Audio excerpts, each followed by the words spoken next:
Hi friends, welcome back to Revathi's kitchen. చూసారు కదండి, సేమియా చేశాను. ఇవాళ నేను సేమియా ఇలా సాఫ్ట్గా చల్లారిన తర్వాత గట్టిపడకుండా లేదా చల్లారక ముందు చాలా లూజ్గా లేకుండా ఇంతే ఫ్రెష్గా రోజంతా ఎలా నిల్వ ఉంచుకోవాలి, దీనికి తగిన టిప్స్ ఏంటి, ఫుల్ వీడియో మీకు చూపించాలని వచ్చేసాను ఫ్రెండ్స్. సో నైవేద్యాలు ఏదైనా పెట్టాలనుకున్నా, పూజలు ఏవైనా చేసుకోవాలనుకున్నా, ముందుగా మనం చేసుకునే స్వీట్స్లలో ఇది కూడా ఒక నైవేద్యంగా చెప్పవచ్చు. మనం స్వామివారికి కానీ అమ్మవారికి కానీ స్వీట్ పాల సేమియా అనేది పెట్టచ్చు. కాబట్టి సో ఫుల్ వీడియో మీకు చూపించాలని వచ్చేసాను. టిప్స్ అన్నీ మీకు చెప్తానండి. ఫుల్ వీడియో ఒకసారి స్కిప్ చేయకుండా చూడండి ఫ్రెండ్స్. స్కిప్ చేశారంటే మీకే అర్థం అవ్వదు, వీడియో అనేది మిస్ అయిపోతుంది. కాబట్టి ఫుల్ వీడియో చూసేయండి. ముందుగా స్టవ్ వెలిగించి ఒక బౌల్ తీసుకొని ఒక 2 టేబుల్ స్పూన్ నెయ్యి వేసుకొని అందులో చిటికెడు బాదం పప్పు మరియు ముంతమాడి పప్పు వేసుకొని ఇవి బాగా వేయించుకోవాలి. ఇవి ఎర్రగా వేగే వరకు వేయించుకోవాలి. మనం ఎండు ద్రాక్ష కూడా వేయాలండి, కానీ స్టార్టింగ్లో వేసుకోవద్దు. ఇవి వేయించుకున్నవి బ్రౌన్ షేప్లో వచ్చినప్పుడే వేయించుకోవాలి. ఇందులో గుప్పెడు నిమ్మకాయ ఎంత అండి, నిమ్మకాయ ఎంత ఎండి కొబ్బరి లేదా ఎండి కొబ్బరి లేకపోతే పచ్చి కొబ్బరి అయినా ప్రిఫర్ చేయొచ్చు. ఇలా సన్నగా తరిగి వేయించుకొని గోల్డెన్ షేప్లో వచ్చే వరకు మనం బాగా వేయించుకోవాలి. వీటిని చూసారు కదా, ఇలా బ్రౌన్ షేప్లో గోల్డెన్ షేప్లో బాగా వచ్చిన తర్వాత ఇప్పుడు మనం ఎండు ద్రాక్ష ఇందులో వేయాలి. ముందుగా వేస్తే ఎండు ద్రాక్ష మాడిపోతుంది, కాబట్టి చివరన వేయించి ఒకసారి అలా చిటపటలాడిస్తే సరిపోతుంది. ఇవి బాగా వేయించుకున్నాం కదండి, వీటిని మనం ఒక చిన్న ప్లేట్లోకి పక్కన పెట్టేసుకుందాం. చిన్న ప్లేట్లో తీసేసుకుందాం. నేను చెప్పిన కొలత ప్రకారం మీరు కూడా సేమియా చేయండి, పర్ఫెక్ట్గా కుదురుతుంది, ఎంతో టేస్టీగా కూడా ఉంటుంది. చూసారు కదా ఎంత కలర్ఫుల్గా ఉన్నాయో. సో వీటిని పక్కన పెట్టేసుకొని మనం 1 కప్ ఇప్పుడు సేమియాని వేసుకుందాం. మీరు ఏ కప్పుతో అయితే సేమియా వేసుకుంటున్నారో అదే కొలత అదే కప్పుతోటే తీసుకోవాలి. మీరు ఏం చేసినా కూడా ఇప్పుడు మనం చేసే రెసిపీలో సేమ్ కొలతనే ఉంటుంది. సేమ్ కొలత ప్రకారమే మీరు సేమియా చేసుకున్నట్లయితే చాలా పర్ఫెక్ట్గా వస్తుంది, చాలా టేస్టీగా కూడా ఎమ్మీగా ఉంటుంది. ఇది కూడా ఒకసారి మనం బ్రౌన్ కలర్లో వచ్చే వరకు మనం సేమియాని ఇందులో వేయించుకుందాం. అదే నెయ్యిలో కూడా మనం వేయించుకోవచ్చు. చూసారు కదా, బ్రౌన్ కలర్లో మారిపోతుంది. సో ఇప్పుడు మనం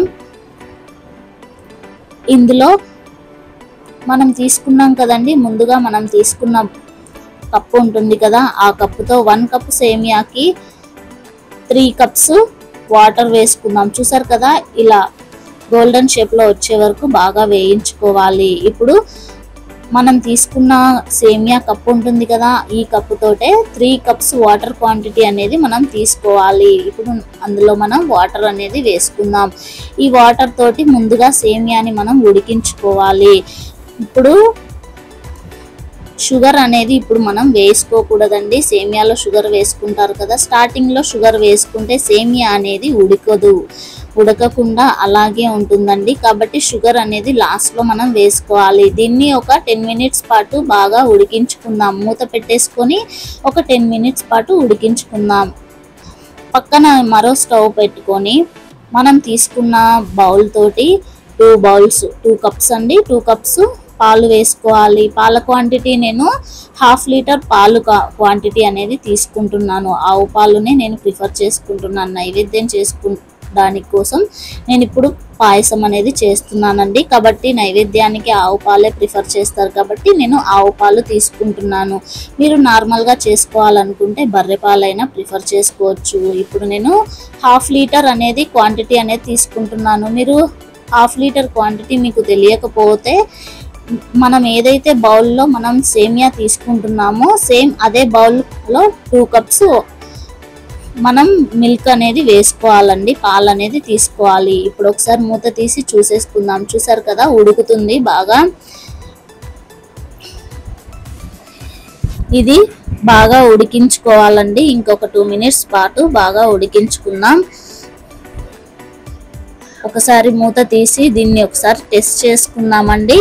2 మినిట్స్ అయిపోయింది. ఇది ఉడికిందో లేదో మనం వీడియో క్లిప్లో చూపిస్తున్న ప్రకారం ఇలా ఇలా బాగా మెత్తగా ప్రెస్ చేసుకుంటే అది 2 పార్ట్స్ అవుతుందండి. అలా అయితే ఉడికిపోయినట్లు. అలా ఉడికించుకున్న తర్వాత మనం ఏ కప్పుతో అయితే సేమియా తీసుకుంటున్నామో అదే కప్పు 1 కప్పు సేమియా అయితే 1 కప్ షుగర్ క్వాంటిటీ అనేది తీసుకోవాలి. ఇప్పుడు ఒకసారి మూత పెట్టేసుకొని దీన్ని కూడా మనం ఉడికించుకుందాం. మీరు షుగర్ ఎక్కువగా వేసుకోవాలి. షుగర్ ఎక్కువగా తినేవారు అయితే చూసారు కదండి, పాలు కూడా పొంగొచ్చేసాయి. దీన్ని కూడా పాలు కూడా మనం ఆఫ్ చేసుకుందాం. షుగర్ కొంచెం ఎక్కువ తీసుకున్నా పర్లేదండి. కరెక్ట్ క్వాంటిటీ ప్రకారం అంటే 1 కప్ షుగర్ తీసుకుంటే సరిపోతుంది. 1 కప్ సేమియాకి 1 కప్ షుగర్ సరిపోతుంది. ఇప్పుడు మనం కాంచి చల్లార్చుకున్న పాలను కూడా మనం ఇందులో వేసేసుకుందాం.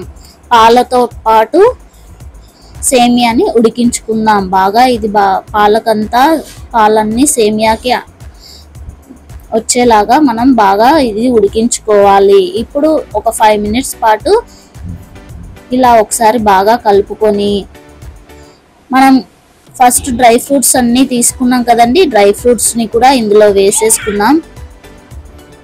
డ్రై ఫ్రూట్స్ అన్నిటినీ ఇలా వేసుకొని డ్రై ఫ్రూట్స్ని కూడా వేసేసుకున్నాం కదా, దీన్ని మళ్ళీ ఒకసారి ఇలా బాగా కలుపుకుందాం.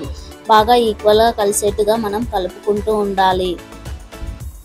సో చూసారు కదండి, ఇంతేనండి, చాలా ఈజీగా తయారైపోతుంది.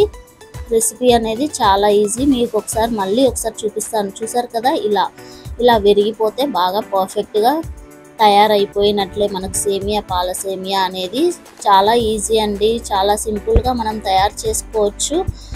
సో మీరు నైవేద్యంగా పెట్టాలన్న స్వామివారికి కానీ అమ్మవారికి కానీ ముందుగా మనం ఇది ప్రిఫర్ చేసుకుంటే సరిపోతుంది. ఒక 2 మినిట్స్ మూత పెట్టేసుకొని ఒకసారి తీసుకొని మనం చూసుకుంటే సరిపోతుంది. చూసారు కదా, ఇలా కొంచెం పల్చగా ఉన్నప్పటికీ చల్లారిన తర్వాత చాలా టేస్టీగా ఉంటుంది. గట్టి పడకుండా ఇంతే ఫ్రెష్గా ఉంటుందండి. ఒక బౌల్లోకి తీసుకొని మనం గార్నిష్ చేసుకుంటే ఎంతో టేస్టీగా ఉండే ఎమ్మీగా ఉండే సేమియా అనేది రెడీ అయిపోయింది. ఈ వీడియో మీకు నచ్చినట్లయితే సేమియా పాయసం చేయాలనుకుంటే వీడియో చూసి చేసుకోండి. ఏదైనా డౌట్ ఉంటే కామెంట్ బాక్స్లో కామెంట్ చేయండి. అలాగే అందరూ సబ్స్క్రైబ్ చేసుకోండి ఫ్రెండ్స్. అందరూ ఒక చిన్న లైక్ ఇవ్వండి.